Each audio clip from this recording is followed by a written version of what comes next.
অনেকেই প্রশ্ন করে থাকেন, হুজুর আমরা ভোট কাকে দেব? আপনি আপনার ভোট দিবেন যোগ্য ব্যক্তিকে, যে আপনার আমানত খেয়ানত করে না।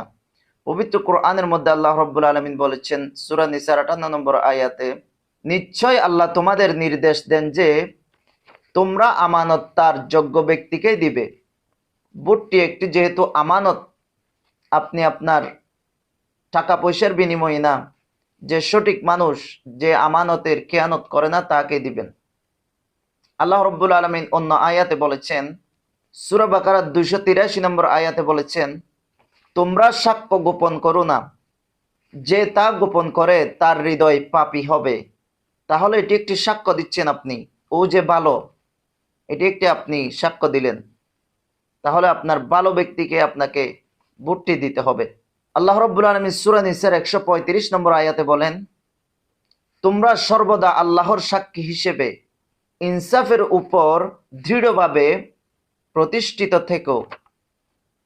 এই আয়াত থেকেও আমরা বুঝতে পারি যে ইনসাফ প্রতিষ্ঠা করবে, আপনি তার পক্ষে সাক্ষী দিবেন। আরো বলছেন আল্লাহ রাব্বুল আলামিন সূরা তালাকের 2 নম্বর আয়াতে, হে সাক্ষীগণ, তোমরা আল্লাহর ওয়াস্তে সঠিক সাক্ষ্য দিবে। সুবহানাল্লাহ। তাহলে আমাদেরকে সঠিক সাক্ষ্যটি দিতে হবে। যে ভালো মানুষ, যে সত্যের উপর দৃঢ় অটল থাকবে, মানুষের জন্য সেবায় কাজ করবে, জনগণের জন্য আমানতের খেয়ানত করে না, এমন ব্যক্তিকে আমাদের নির্বাচিত করতে হবে।